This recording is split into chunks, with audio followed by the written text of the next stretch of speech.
इस कार्यक्रम के पुण्यार्चक हैं श्री कंवर लाल जी, महावीर प्रसाद जी पाटनी, आर के ग्रुप, मदनगंज, किशनगढ़, राजस्थान।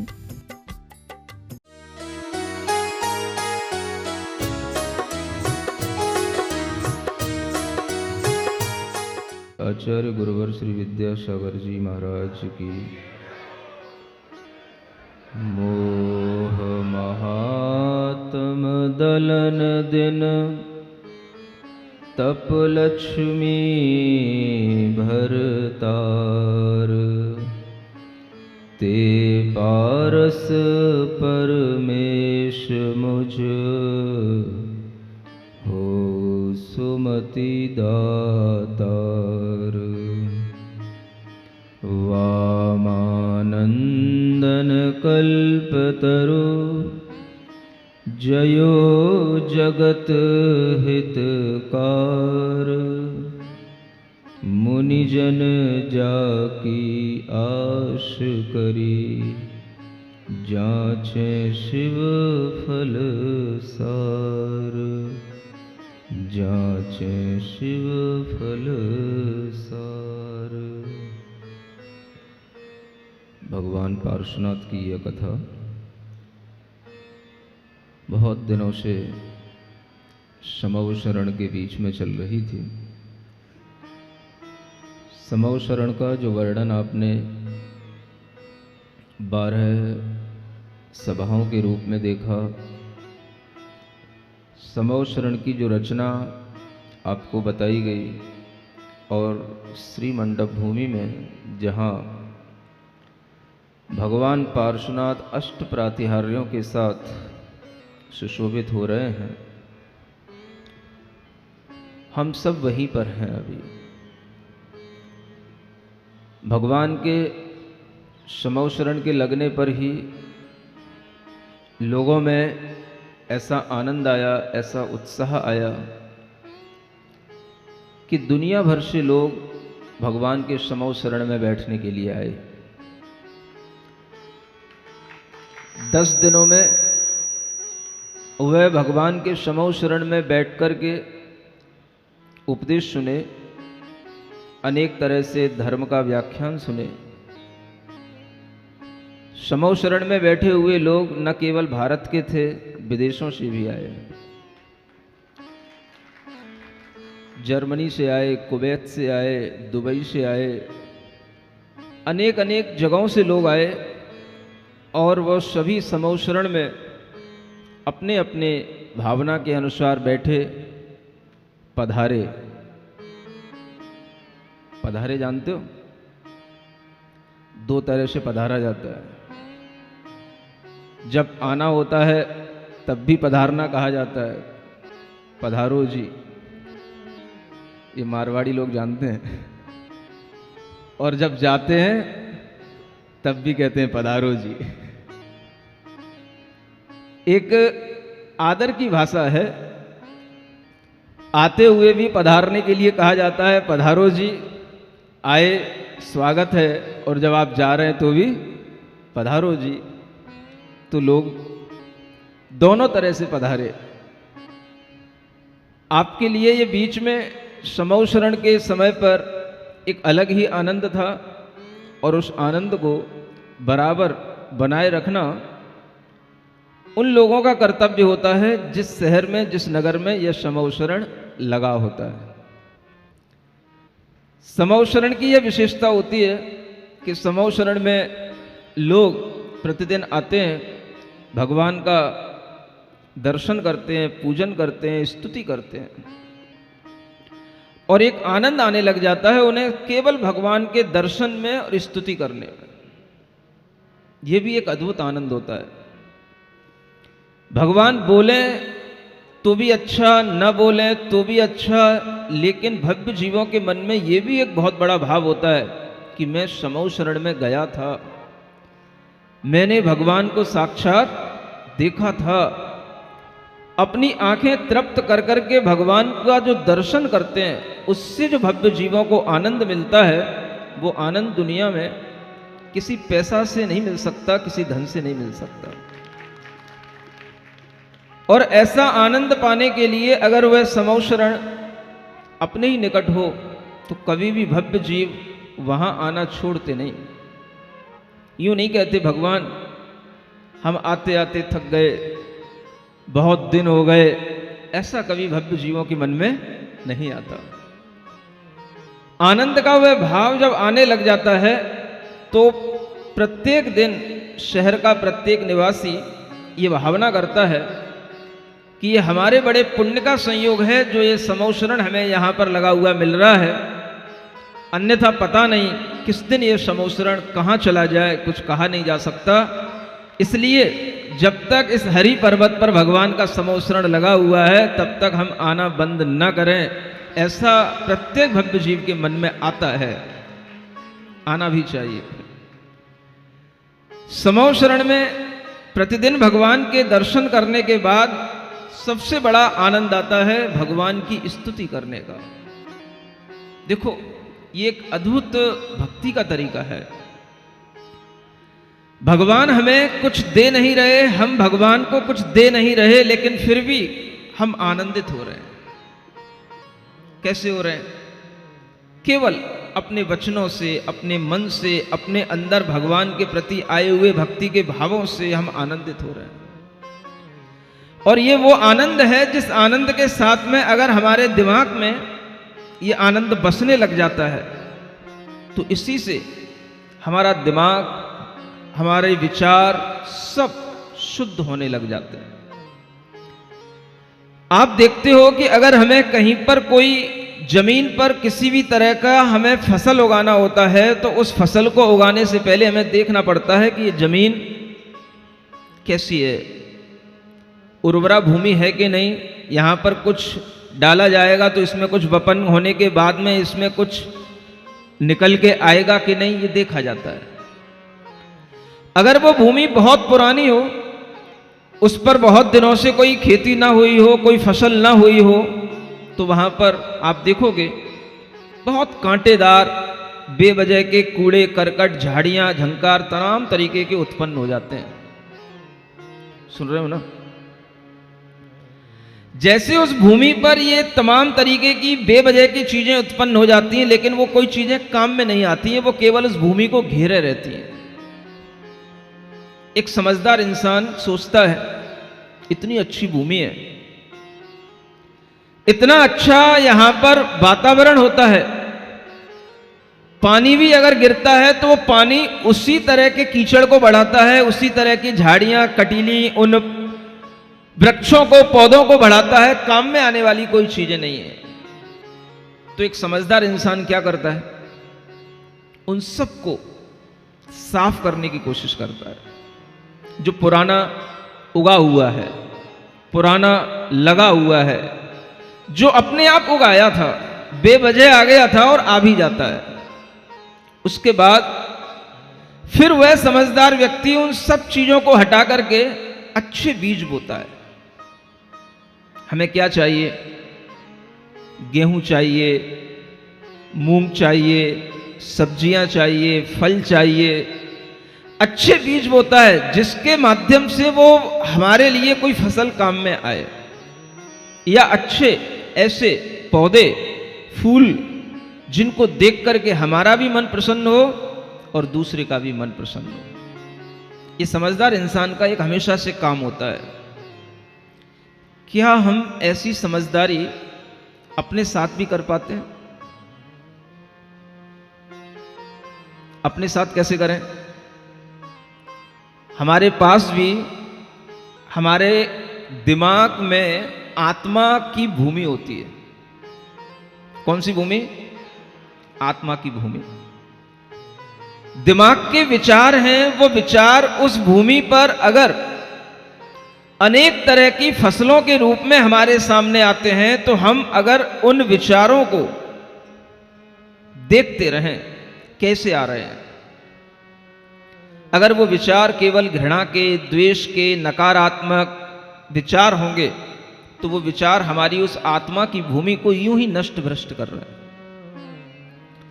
वो एक बेवजह की हमारे अंदर एक खरपतवार पैदा हो रही है और उससे हमें कुछ भी फायदा नहीं हो रहा है। तो एक समझदार इंसान सोचता है अपने दिमाग में अच्छे विचारों का वपन किया जाए, उन्हें विकसित किया जाए। तरह तरह के यूजलेस थॉट्स, तरह तरह के डिस्टर्बिंग थॉट्स, तरह तरह के हार्मफुल थॉट्स, ये जो हमारे माइंड के अंदर आते रहते हैं और हमारी आत्मा की भूमि को एक तरह से कर्म के बंध से बांध करके हमें केवल पाप का बंध कराते हैं। जब एक समझदार इंसान ये सोचता है कि जैसे बाहर एक अच्छी फसल उगाई जाती है, अच्छी चीजों को कल्टीवेट किया जाता है, नर्चर किया जाता है, उसी तरह से हम भी अपने दिमाग में, अपनी आत्मा में अच्छी फसल उगाएं, गुणों की। अपने अंदर एक ऐसी फसल उगाएं जिसके माध्यम से हम दूसरों को भी सुख पहुंचाएं और हम भी सुखी हों। ऐसे अच्छे अच्छे फ्लावर्स, गुलाब के फूल, केतकी के फूल, ऐसे अच्छे अच्छे फूल खिलाएं जिसकी सुगंधी से हमारा मन भी खुश हो और जो हमारे आसपास आए उसका भी मन खुश हो जाए। ऐसी सुगंधी कहां से मिलेगी? हर व्यक्ति को अपने अंदर इस तरह की फसल उगाने के लिए अपने अंदर पुरुषार्थ करते रहना चाहिए, और यही पुरुषार्थ करना हमें सिखाते हैं भगवान पारसनाथ। बता रहे हैं, आज देखो भगवान पारसनाथ समौ शरण में बैठे हैं। जैसे कोई बहुत अच्छा सुंदर सा फूल देख करके हमारे मन में आनंद आ जाता है और उसके पास जाने को मन करता है, उसको छूने को मन करता है, ऐसे ही एक विकसित सुंदर फूल की तरह भगवान का वह रूप होता है, वह दृश्य होता है, और उसे देख करके हमारे मन में जितने भी यूजलेस थॉट्स होते हैं, नेगेटिव थॉट्स होते हैं, डिस्ट्रक्टिव नेचर के थॉट्स होते हैं, वो सब हमारे अंदर टूट जाते हैं, नष्ट हो जाते हैं, और हम बिल्कुल एक पॉजिटिव भाव में आ जाते हैं, भक्ति के भाव में आ जाते हैं। और उस फूल के साथ जब हम अपना एकत्व स्थापित करते हैं तो उसी से हमारे अंदर भी वैसे ही भाव आने लग जाते हैं जैसे भाव भगवान के अंदर हैं। ये हमें फसल परिवर्तित करने के लिए, एक अच्छी फसल उगाने के लिए, एक अच्छा पौधा अपने अंदर खिलाने के लिए, अपने अंदर अच्छे प्रेम के, सद्भाव के, करुणा के, दया के, समभाव के फूल खिलाने के लिए हमें इस तरह की विचारों में अपनी हमेशा नर्चरिंग करते रहना चाहिए।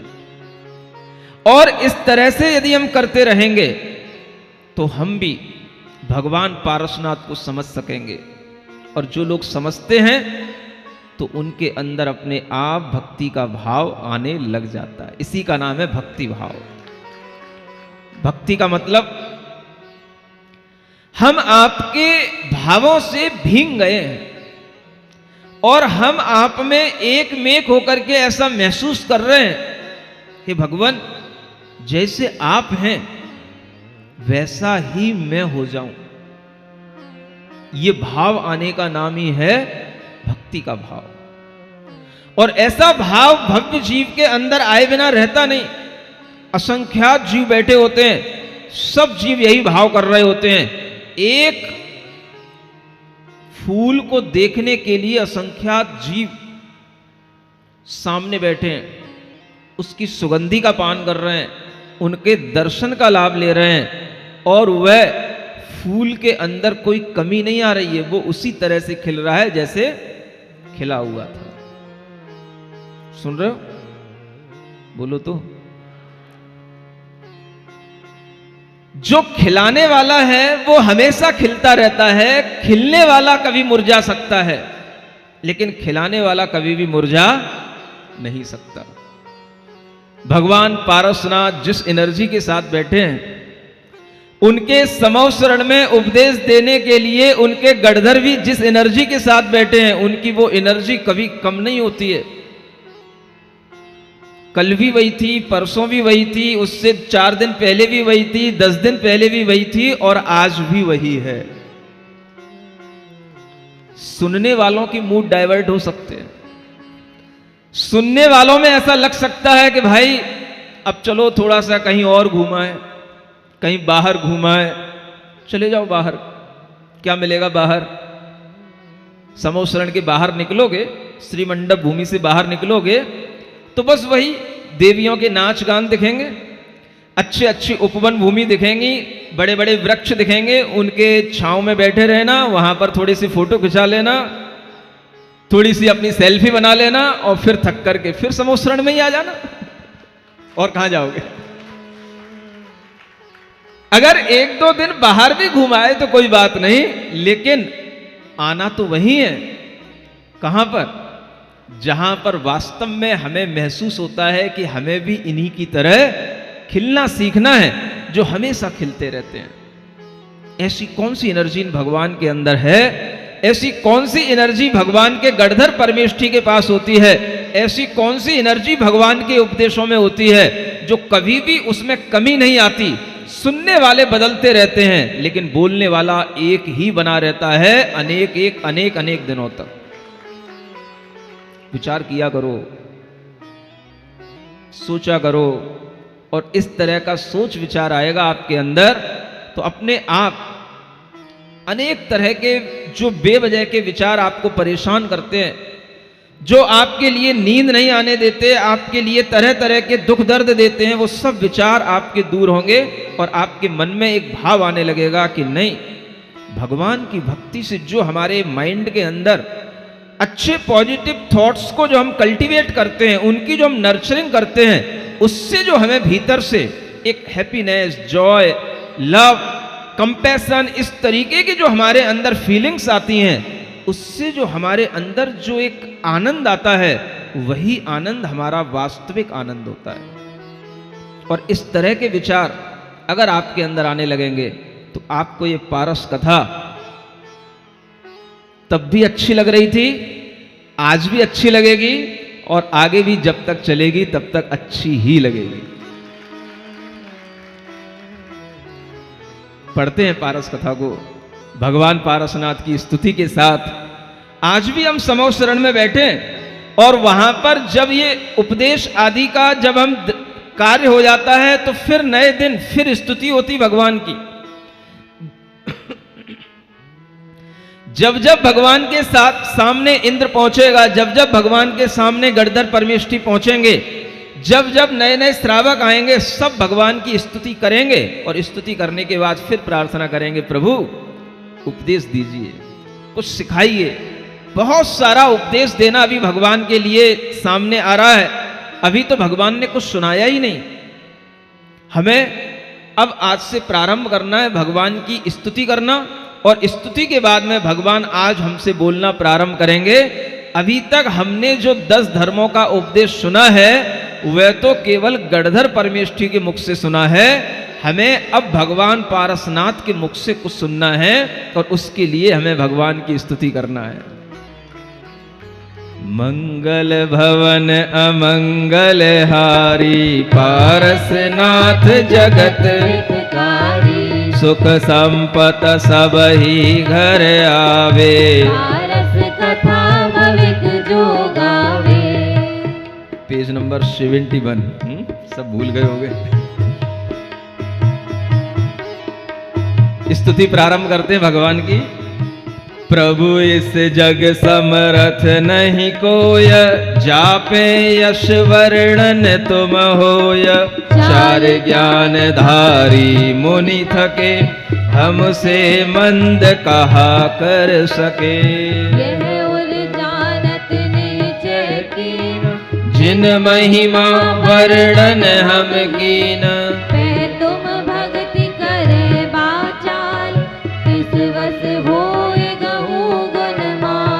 जो कुछ भी हम अभी सुन रहे थे पिछले दिनों में, वह चार ज्ञान के धारी मुनि महाराज हे भगवान आपकी स्तुति के ही रूप में आपकी स्तुति कर रहे थे, वो कुछ सुना नहीं रहे थे। अभी तक जो है समोसरण के बाद में 10 दिनों तक हमने भगवान की एक स्तुति की है कि हे भगवान, हमने सुना है कि आपकी दिव्य ध्वनि में उत्तम, क्षमा, मार्दा, वार्जव आदि 10 धर्मों का वर्णन आता है। हमने सुना है कि आपकी दिव्य ध्वनि में तत्वों का उपदेश आता है। हमने सुना है कि आपकी दिव्य ध्वनि में योग और ध्यान भी सुनाया जाता है। हमने सुना है कि आपकी दिव्य ध्वनि में अनेक प्रकार के प्रश्नों के उत्तर भी होते हैं। ये हमने केवल भगवान की स्तुति करके बताया था भगवान को, और वही स्तुति हमारी आगे बढ़ रही है। जय तीर्थंकर त्रिभुवन धनी, जग चंद्रोपम चूड़ामणि, जय जय परम धर्म दातार, करम कुलाचल सुभग सुहाग। जय शिव कामिनी कंत महंत, अतुल अनंत चतुष्टयवन, जय जय आस भरन बड़ भाग, शिवल छमी के सुभग सुहाग। जय जय धर्म ध्वजाधर धीर, सुरग मुक्तिदाता वरवीर, जय रत्नत्रय कत्न करंड, जय जिन तारण तरन तरंड, जय जय समो शरण सिंगार, जय संशय वन दहन तुषार, जय जय निर्विकार निर्दोष, जय अनंत गुण मानिक कोश। जय जय ब्रह्मचरज दल साज, काम सुवट विजयी भटराज। जय जय मोह महानद करी, जय जय मद कुंजर के हरि। जब हम भगवान की स्तुति करने में भक्ति के भाव में सरोवर हो जाते हैं तो हमारे अंदर से कुछ भाव और ज्यादा नहीं निकलते, बस इतना ही भाव आता है कि भगवान जय हो आपकी, जय हो आपकी, जय हो आपकी। इसके अलावा और क्या किया जा सकता है। हे त्रिभुवन में एकमात्र आप धनी हैं, आप ही तीन भुवन के ईश हैं, आप ही इस जगत के चूड़ामणि हैं, परम धर्म को देने वाले हे भगवान आप ही हैं, और सभी प्रकार के ये कुलाचल पर्वतों की तरह कर्म के भार को तोड़ने वाले आप ही हैं। हे भगवान आपसे ये धर्म की ध्वजा है, आप ही स्वर्ग और मुक्ति को प्रदान करने वाले महावीर हैं, आप ही रत्नत्रय रूपी पिटारे को देने वाले हैं, आप ही इस जगत को तारने वाले हैं। आपका यह समो शरण का श्रृंगार सुशोभित होता रहे, आप ही सभी प्रकार के संशय को, सभी प्रकार के संदेह को दूर करने वाले हैं। हे निर्विकार, हे निर्दोष, हे अनंत गुणों के कोष, आपकी जय हो, आपकी जय हो, आपकी जय हो। ऐसे भी भगवान की स्तुति की जा सकती है। सुन रहे हो? ये जरूरी नहीं है कि हमें भगवान की स्तुति जो लिखी गई है, पढ़ी गई है, याद की गई, हम वैसे ही भगवान की स्तुति करें। प्रभु पतित पावन में अपावन चरण आयो शरण जी। अब भगवान की स्तुति याद है तो पढ़ लोगे, पढ़ तो लोगे, लेकिन पढ़ने में वही पढ़ोगे जो तुम्हें याद है। कभी ऐसा भी किया करो, एक स्तुति करने का ये नया तरीका आपको बता रहा हूं। सुन रहे हो? आपको कुछ नहीं करना। जैसे आप हमेशा जय बोला करते हो, पार्श्वनाथ भगवान की जय, मुनि महाराज की जय, ऐसे ही आप भगवान के गुणों की जय बोलो। बस आपको जो समझ में आए। हे भगवान आपकी सौम्य मुद्रा की जय हो, हे भगवान आपके इस शांत भाव की जय हो, हे भगवान आपके इस अनंत ज्ञान की जय हो, हे भगवान आपके इस सौंदर्य की जय हो, हे भगवान आपकी इस आत्म शांति की जय हो, हे भगवान आपके इस समो शरण के वैभव की जय हो, हे भगवान अष्ट प्रातिहार्यों के धारक होने के बावजूद भी आप नासाग्र दृष्टि किए हुए हो, आपके निर्मोह भाव की जय हो। हे भगवान आपकी स्तुति करने के बाद भी आप हमसे प्रसन्न नहीं होते, आपके वीतराग भाव की जय हो। हे भगवान कोई भी आपके सामने आकर के, आपके सामने, आपके पीछे किसी भी तरह का द्वेष रखे, लेकिन आपके मन में उसके प्रति कोई भी कसाय उत्पन्न नहीं होती, आपके इस निष्कसाय भाव की जय हो। कभी ऐसे भी अपने मन से स्तुति किया करो, ऐसे भगवान के गुणों की स्तुति करो, भगवान के देह की भी स्तुति करो और भगवान के आत्मा के गुणों की भी स्तुति करो। दो चीजें हैं भगवान के पास। आत्मा में भी अनंत शुद्धि है, अनंत ज्ञान है, अनंत चतुष्टय है, अनंत गुण है, सब चीजें अपार हैं जिसका कोई पार नहीं है। बस आप उन भगवान के जितने गुणों को याद कर सकें, उन गुणों की जय बोलते जाओ, बस जय हो जय हो जय हो। और जो आपको भगवान का रूप, सौंदर्य, वैभव, प्रभाव जो दिखाई दे रहा है, आप उस प्रभाव की जय बोलते रहो, ये भी आपकी स्तुति हो जाएगी। कभी कभी पड़ी हुई रटी हुई स्तुतियों में मन नहीं लगता। समझ आ रहा? पानी अगर आपके सामने भरा भराया हो और वो भरा हुआ पानी आपने पी लिया, तो उससे न तो कोई बहुत ज्यादा हमें पीने का आनंद आता है और न हमारे अंदर उससे प्यास बढ़ती है। सुन रहे हो? पहले क्या होता था? पहले ऐसे नलों के सिस्टम नहीं चलते थे। पानी पीने के लिए आदमी अगर आता था तो वह देखता था कि भाई पानी कहाँ मिलेगा, तो पानी के लिए कोई भी नदी है, कुआं है, ऐसे स्रोत हुआ करते थे। और उन स्रोतों के पास जाओगे, थोड़ी देर के लिए आपको नदी में उतरना पड़ेगा, पानी वहां से निकालना पड़ेगा, कुएं में से भी पानी निकालना पड़ेगा, और निकालने के बाद जब आप पानी पियोगे तो आपको वो पानी बहुत तृप्ति देगा। क्यों देगा? क्योंकि वो पानी आपने खुद निकाला है, अपनी इच्छा से निकाला है, अपनी मेहनत से निकाला है, और उसका पीने का जो आनंद आएगा वो आपको बहुत तृप्ति देगा, बजाय उसके कि जो पानी आपके बिल्कुल डाइनिंग टेबल पर रखा हुआ है, आप गए, अपने गिलास उठाया और पी लिया। मजा नहीं आता। मजा तब आता है जब थोड़ी हमारी प्यास हमें महसूस हो। क्या महसूस हो? प्यास। प्यास महसूस होने के बाद में पानी पिया जाएगा तो पानी पीने का आनंद आएगा। और प्यास नहीं है, बस ऐसे ही आपके लिए पानी पानी पानी दिखाई दे रहा है, तो आप फिर उस बंदर की तरह करोगे। किसकी तरह? हाँ, बंदर क्या करता है? जिस वृक्ष पे जिन फलों को खाता है, वो खाता किसी को नहीं, सबको कुतरता है। एक खाएगा, फिर एक खींचेगा, फिर उसको भी कुतरेगा, उसको भी झूठा करेगा, फिर दूसरे को भी तोड़ेगा, बस वो कुतरता रहेगा। आप भी ऐसे ही करते हो। क्या करते हो? ये पूजा करना, ये भक्ति करना, ये पूजा करना, ये भक्ति करना, आप सब कुतरते रहते हो। आनंद किसी का नहीं आता, क्योंकि आपके भीतर की प्यास आपने पैदा नहीं की। प्यास को पैदा किया जाता है, भक्ति की प्यास।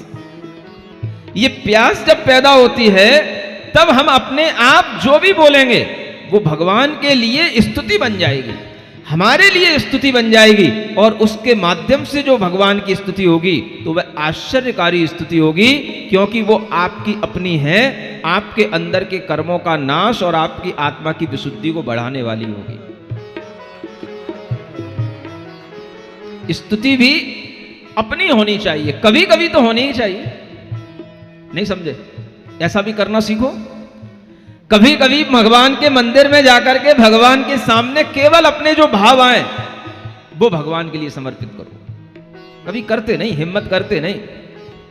सोचते हो हमें क्या याद है, किसी को मेरी भावना याद है तो मेरी भावना सुना दी भगवान को, किसी को प्रभु पतित पावन याद है तो वो सुना दिया, कुछ नहीं है तो अपने नमोकार मंत्री भगवान के सामने सुना दिया। कभी अपने मन से भी भगवान की स्तुति करो, जो मन में आए वो करो। तुम आखिर भगवान को किस रूप में देखते हो, जानते हो?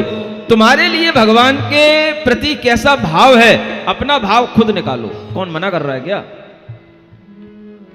डरते हो कुछ गलती हो जाएगी महाराज?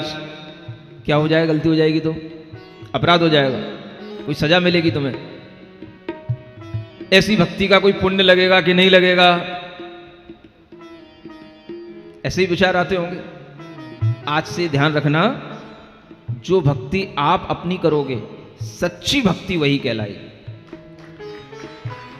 जो आप अपनी बुद्धि से निकालोगे, अपने मन में जो तुम्हारे अंदर भगवान की जो धारणा बनी हुई है उससे जो तुम्हारे विचार निकलेंगे वो तुम्हारी सच्ची भक्ति होगी। और सच्ची भक्ति से जो पुण्य लगता है वो ऊपरी ओढ़ी हुई भक्ति से वो पुण्य का बंध नहीं होता है। सुन रहे हो? डरो नहीं। मैं देखता हूं जैन श्रावक भगवान के मंदिर में आने में न जाने कितना डरता है, कितने तरीके के अपने मन में डर लिए रहता है, और अगर कोई भी जो उसकी चीजें धारणा में बनी हुई हैं, अगर कहीं कुछ कमी रह गई, पूरी नहीं हो पाई, तो महाराज हमसे ऐसा हो गया, इसका पाप का बंद तो नहीं हो गया, इससे कैसे मुक्त हुआ जाएगा, ऐसा करने से कोई गलती तो नहीं हो गई।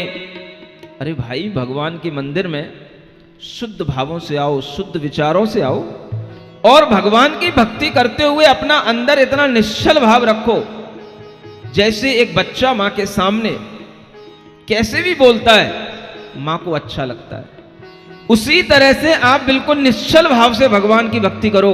जो आपको आता है वो भगवान से कहो, वो भगवान के लिए प्रार्थना करो। जरूरी नहीं है कि हम रटी रटाई भक्तियां और रटी रटाई प्रार्थना ही करते रहें। सुनोगे, ये इसी तरीके की प्रार्थनाएं हैं। आपको कुछ नहीं आता है, बस भगवान को देखते रहो, हे भगवान आपकी जय हो, आपकी जय हो, आपकी जय हो, यही करते रहो। ये भी भक्ति आपके भोलेपन की भक्ति कहलाएगी, और भोलेपन की भक्ति से ही जो भोला होता है वही अपने अंदर शांति लाता है। भोले शंकर कहा जाता है ना। भोले शंकर का मतलब, भोले माने मन में भोलापन हो, और शंकर माने जो शम माने शांति को करने वाला हो। जो जितना भोला होगा उसके अंदर उतनी ही शांति होगी। तो हम खुद भोले बने, हमारे भगवान भी भोले शंकर हैं। वो आपकी किसी बात का बुरा नहीं मानेंगे, आपको किसी भी तरह का दंड नहीं देंगे, आपके किसी अपराध के लिए आपको कहीं नरकों में नहीं पहुंचाएंगे। वो भोले शंकर हैं। समझ में आ रहा है? शंकर माने शम माने शांति, कर माने करने वाला, जो शांति को करे उसे शंकर कहते हैं। ऐसा आचार्य समंतभद्र महाराज ने भगवान की स्तुति करते हुए कई जगह लिखा हुआ है। भगवान ही शंकर हैं, भगवान ही भोले हैं, इसलिए भगवान की स्तुति करते हुए हमें भी भोले ही बनना चाहिए। हम ज्यादा समझदारी से भगवान के पास जाकर के स्तुति करेंगे तो फिर उस स्तुति में एक दिखावा आ जाता है, भोलापन रहता नहीं है। तो आपको ये भी प्रयास कभी कभी करते रहना है, हमेशा नहीं तो कभी कभी तो कर ही सकते हो। और इस तरह का जब प्रयास होगा तो देखो और कैसी स्तुति हम भगवान की कर सकते हैं। मंगल भवन अमंगल हारी, पारसनाथ जगत हितकारी, क्रोध महानल मेघ प्रचंड, मान दमि महीधर दामिनी दंड, माया बेल धनंजय दाह, लोभ सलिल शोषक दिन नाह। देखो ये सब भगवान की स्तुति हो रही जो हमने 10 धर्मों के हिसाब से की थी, है ना। हे भगवान, आपने क्रोध रूपी महाअग्नि को जला दिया, ठंडा कर दिया। उस जलती हुई अग्नि को आपने अपने समता के मेघ से ठंडा कर दिया। आपने मान रूपी बड़े बड़े पर्वतों पर ऐसी बिजली पटकी कि वो सब पर्वत खंडित हो गए। हे भगवान, आपने मान को दलित कर दिया, आपकी जय हो।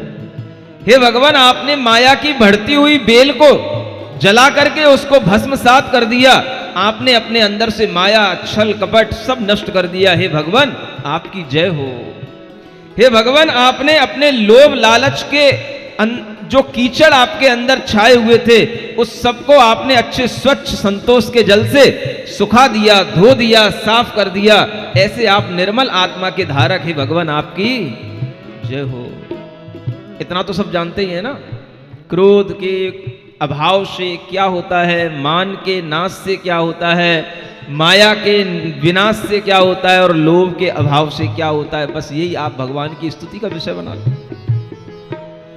तुम गुण सागर अगम अपार, ज्ञान जहाज न पहुँचे पार, तट ही तट पर डोलत सोए, स्वार्थ सिद्ध तहाए होए। और जब भगवान के गुणों का गान करते करते थक जाओ तो हे भगवान, आपके गुण तो सागर की तरह, समुद्र की बूंदों की तरह अथाह हैं, हमसे कहे नहीं जा सकते हैं। और 2-5 मिनट में कितना कह पाओगे? तुम्हारी बुद्धि काम करना बंद कर देगी। 2-5 मिनट के बाद तुम्हारे पास न शब्द बचेंगे न भाव बचेंगे। तुम कहोगे कि हम भगवान विचार शून्य हो रहे हैं। तो बस जैसे ही विचार शून्य होने लग जाए तो उसी समय पर हे भगवान, आपके गुण तो अपार हैं, आप अनंत गुणों के धारी हैं, आपके गुणों का कोई पार नहीं कर सकते। और कोई भी ज्ञान आपके उन गुण समुद्र के पार नहीं पहुंच सकता। ऐसा कोई जहाज नहीं बना जिसके माध्यम से आपके गुणों को पार कर दिया जाए। इसलिए हे भगवान, हम तो सब इतनी स्तुति करने के बाद भी तट पे ही डोल रहे हैं। हम तो अभी आपके गुणों में प्रवेश भी नहीं कर पाए, किनारे ही किनारे डोल रहे हैं। और हमको तो बस इतने किनारे पर रहने से ही हमारे सभी मनोभाव, सभी हमारे स्वार्थों की सिद्धि हो रही है। मतलब कि भगवान के इतने ऊपरी गुणगान करने से भी हमारे अंदर इतना पुण्य का बंध हो जाता है कि हमें सब प्रकार के सुख मिलने लग जाते हैं। तो यह भी हमें आश्चर्य की बात लगती है कि हे भगवान, इस तरह से केवल तट पर किनारे पर डोलते हुए भी आपकी स्तुति करने से हमारे स्वार्थ की सिद्धि हो रही है। और जब हम आप में डूब जाएंगे तब तो हमारे परमार्थ की सिद्धि हो ही जाएगी। प्रभु तुम कीर्ति बेल बहु बड़ी, जतन बिना जग मंडप चढ़ी। और अदेव सुजस नित चाहे, ये अपने घर ही जस लहे। और कुछ नहीं आता तो इतना ही कह दो भगवान से कि हे भगवान, आपकी कीर्ति दुनिया में फैली हुई है। ये कीर्ति की बेल, कौन सी? कीर्ति रूपी बेल। बेल जैसे बढ़ती चली जाती है, ऐसे ये बेल बढ़कर के दुनिया में फैल गई है। दुनिया में हर व्यक्ति भगवान आपके नाम से परिचित है। कोई भी व्यक्ति किसी भी तीर्थंकर के नाम को जानता हो या ना जानता हो, लेकिन पारसनाथ भगवान के नाम को हर कोई जानता है। हे भगवान, आपकी यश कीर्ति कितनी फैली हुई है और आपने कोई यत्न नहीं किया। बिना यत्न के, बिना प्रयास के, बिना एडवर्टाइज के आपकी कीर्ति इतनी फैल गई, क्योंकि आप सच्चे देव हैं, आप सच्चे भगवान हैं। और जो अदेव हैं, देव नहीं हैं, वे भी आपको देख करके अपना यश चाहते हैं, लेकिन वे अपने घर में ही अपना यश प्राप्त करते रहें, अपने घर के ही लोगों से उनका यश बढ़ता रहेगा। आपकी तरह उनका यश तीन जगत में फैलने वाला नहीं है। जगत जीव घूमे विन ज्ञान, कीनो मोह महाविष पान। तुम सेवा विषनाशन जरी, यह मुनि जन मेरे निश्चय करी। जन्म लथा मिथ्या मत मूल, जामन मरण लगे जिय फूल। सो कबहि बिन भगति कुठार, कटे नहीं दुख फल दातार। कल्प तरोवर चित्रा बेल, काम पोरवा नौ निधि मेल। चिंतामणि पारस पाषाण, पुण्य पदार्थ और महान। ये सब एक जन्म संयोग, किंचित सुख दातार नियोग। त्रिभुवननाथ तुम्हारी सेव, जन्म जन्म सुखदायक देव।